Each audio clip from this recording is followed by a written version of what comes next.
Bienvenue dans cette vidéo, je vous propose ici la partie B bac S pour les chéris de mai 2018, donc le sujet qu'on fait toujours pour préparer les bacs de juin. Donc on a fait la première partie sur la loi normale et on arrive ici sur les probas conditionnels. Donc la forme est assez classique, par contre les questions un petit peu moins. Hein. Alors on ne vous propose pas de faire l'arbre, donc ça va être à vous de prendre la décision de le faire. Donc bon, ça c'est pas une décision trop compliquée, hein, mais parfois ça peut gêner certains. Donc question 1, voilà, c'est la seule difficulté, sinon c'est très très simple. Une fois qu'on aura fait l'arbre, vous verrez, le sujet est très facile. Alors la question 2 est un petit peu plus difficile. Bon, alors moi j'aime bien personnellement parce que ça vous oblige à poser une inconnue et à réfléchir un petit peu comme ça pour trouver la valeur de cette inconnue qui répond aux conditions. Donc plutôt intéressant d'ailleurs. Là on voit que c'est une question qui n'est pas si évidente que ça. On vous dit toute trace de recherche sera valorisée dans cette question, hein. Donc ça c'est toujours un signe de question un petit peu plus ouverte. Donc plus difficile, plus intéressante, ça dépend du point de vue qu'on adopte. Alors, donc on est toujours dans cet exercice avec du sucre, on a deux exploitations U et V qui font du sucre, soit il y a du extra fin ou du normal, voilà, ou du non extra fin, et on arrondira si nécessaire au millième. Voilà. Donc, qu'est-ce qu'on nous dit dans cette partie B? Alors d'abord, donc on admet 3% du sucre provenant de l'exploitation est extra fin, 5% du sucre provenant de l'exploitation V est extra fin. Alors, on va d'abord s'approprier les notations, hein, toujours bien tout lire et surtout les lettres. Alors ici U, évidemment, ça c'est très clair, c'est quand le sucre, le paquet qu'on a pioché au hasard provient de U. V, c'est quand il provient de V. Jusque là, ça c'est pratique. Et ensuite, quand il est extra fin, il y a un E. Donc on aura besoin du contraire d'extra fin, donc ça sera E avec une barre, E barre. Voilà. Donc, première chose, hein, on sait donc que 3% du sucre provenant de U est extra fin. Alors qu'est-ce que c'est que cette probabilité ici? Eh bien donc, c'est la probabilité d'être extra fin, sachant qu'on vient de U. Donc c'est P de E, sachant U. C'est très important de bien nommer les événements. C'est 3%, donc comment est-ce? On n'aime pas les pourcentages dans les calculs. On va écrire ça sous sa forme décimale, 0,03. Ensuite, 5% du sucre provenant de V est extra fin. Même chose. Ici, un extra fin, sachant qu'on vient de V, c'est 5%. 5% des sachets de V sont des extra fins. Donc ça fait 0,05 comme probabilité. Donc ça, c'est la traduction du texte. C'est déjà un bon travail à faire tout le temps. Maintenant, première question. Donc ici, on admet que l'entreprise fabrique 30% de ses paquets avec du sucre de l'exploitation U et les autres avec V. Donc, on vous dit dès le début que P de U vaut c'est 30%. Donc 0,30, 0,3. Et donc P de V, c'est les autres. Les autres, donc c'est 100 moins 30%, c'est-à-dire 70%. Et ça fait 0,7. Voilà. Premièrement, quelle est la probabilité que le paquet prélevé porte le label extra fin? Donc on vous demande P de E, tout simplement. Question dans cette question 1, c'est question 1A, P de E. D'accord. Et question 2, sachant qu'un paquet porte le label extra fin, donc ici c'est des conditionnels, on sait qu'on a E, et on veut donc P de U sachant E. Ça c'est la question B, vous voyez. Alors P de U sachant E, c'est très classique parce que hein, ça ressemble à P de U sachant U, mais c'est on inverse en fait la conditionnelle. Donc ça c'est vraiment le grand classique. On fait toujours un arbre pour faire ça, pour clarifier la situation, je vous le conseille. Vous n'êtes pas obligé évidemment, mais c'est un conseil moi que je suivrai à votre place. Donc ici, on connaît U et V, donc on va bien faire un chemin qui va vers U, un chemin qui va vers V. On connaît déjà les probabilités 0,3, 0,7. Et ensuite, à l'intérieur de U, on a le E et le E bar.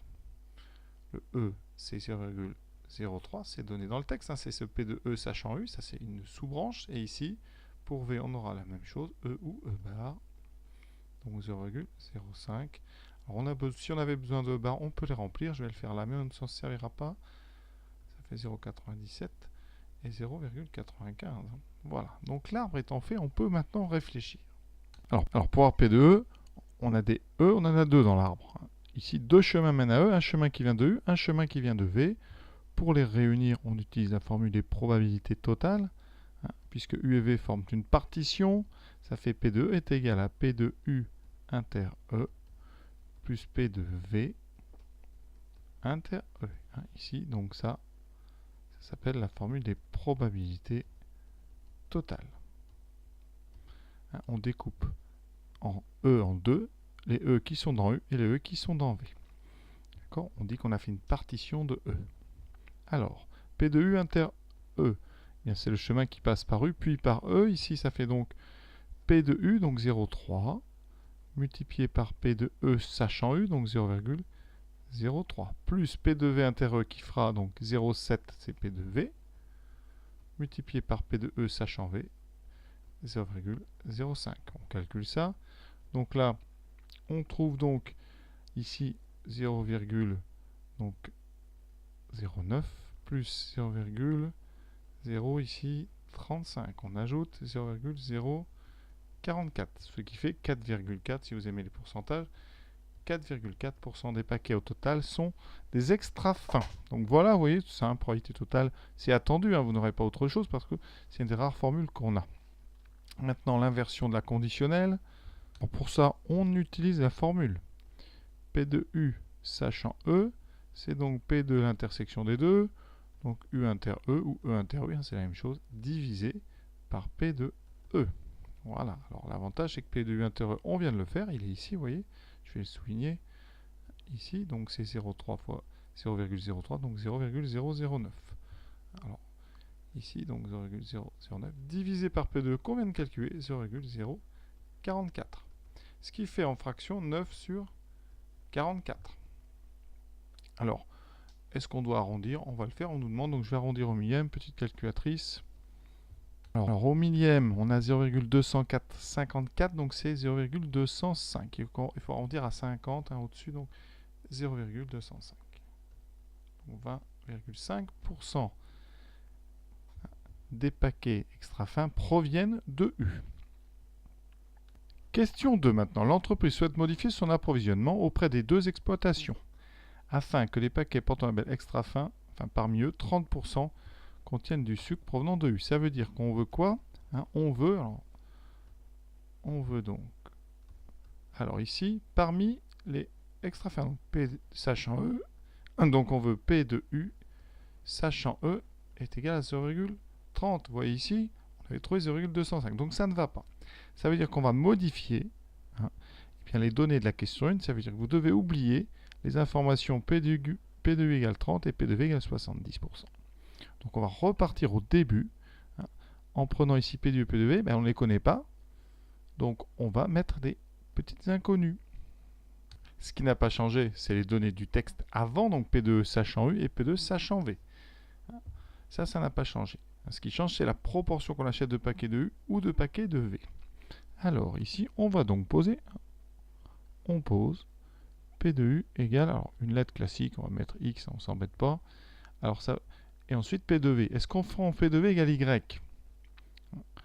Et non, parce que P de U et P de V, ils sont reliés. Ils sont, U et V sont des événements, hein, contraires. Donc P de V, c'est 1 moins P de U, ça sera donc 1 moins X. Donc on a un problème avec une seule inconnue.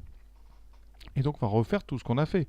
Sauf qu'ici, dans notre arbre, UV, donc on a E, E bar, E, E bar, et bien là on a X, et là 1 moins X. Et ensuite ici on a 0,03, 0,05. Vous voyez, c'est le même arbre, sauf qu'on change juste les deux premières branches.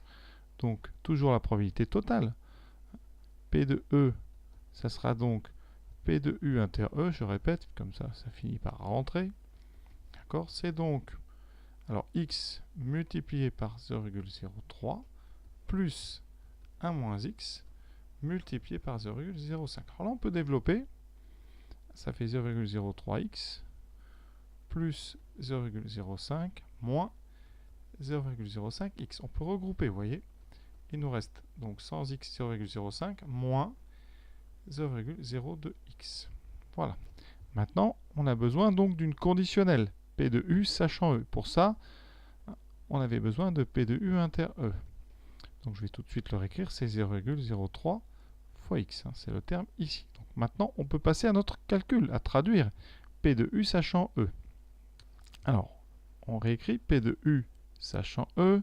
Hein, c'est P de donc U inter E sur P de E. Donc d'après ce qu'on vient de faire, c'est donc P de U inter E 0,03X divisé par P2, hein, qu'on a trouvé, c'est 0,05 moins 0,02x. Et ça, d'après le texte, ça doit être égal à 3. D'accord? Donc, si vous avez bien vu ici, on a une équation. Une équation avec une inconnue, un x. D'accord? On va donc faire produit en croix tout ça, isoler x à gauche, et on aura notre valeur. Alors, il y a une petite valeur interdite ici, on va quand même regarder ce que ça donne. J'aime bien, moi, quand même, toujours vérifier. Donc ici, qu'est-ce que c'est cette valeur interdite? C'est donc moins 0,02x égale moins 0,05. Et donc, en divisant, ça fait donc moins 0,005 sur moins 0,02. On peut enlever les moins. On enlève les 0, donc ça fait 5 demi.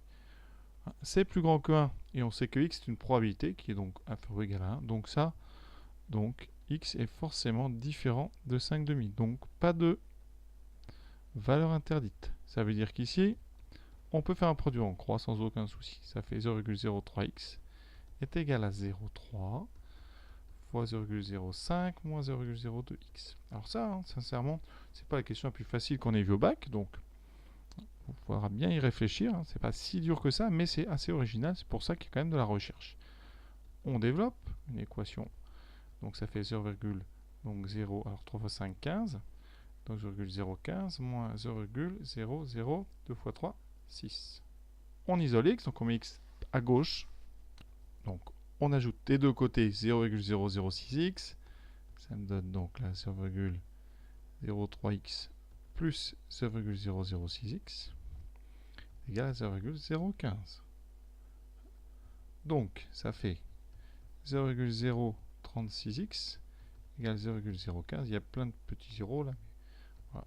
On divise. X vaut donc 0,015 sur 0,036. Ce qui fait plus simplement 15 sur 36. On peut simplifier par 3. Donc 3 fois 5, 15. 3 fois 12. Donc ça fait 5 sur 12. D'accord? Et ici, donc, ben on conclut. Hein. Qu'est-ce qu'on a? Donc, P de U sera 5 sur 12. Et P de V, le contraire. Donc, 1 moins 5 sur 12, ça fera 7 sur 12. Alors, les valeurs approchées, puisque on nous demande au millième, pas de risque. Donc, 5 divisé par 12, 0,417. Et 7 divisé par 12, 0,583. Donc, on écrit ça. Donc, à peu près 0,417, 41,17%. Ici, à peu près 0,583. Donc voilà, alors l'exercice est terminé. Hein. Donc, elle doit s'approvisionner 30%, enfin, pardon, elle doit prendre 5 douzièmes de sa production chez U et 7 douzièmes chez V. Donc voilà l'exercice. Jolie deuxième question, on va dire. Voilà, j'espère que ça vous a plu. À bientôt. Et je vous invite à aller voir la suite de ce sujet si vous êtes en train de réviser la partie C. Partie sympa parce qu'on a à la fois en première question un intervalle de fluctuation, donc asymptotique, et ensuite en 2 un intervalle de confiance. Donc on a les deux comme ça, ça sera complet comme révision. À très bientôt.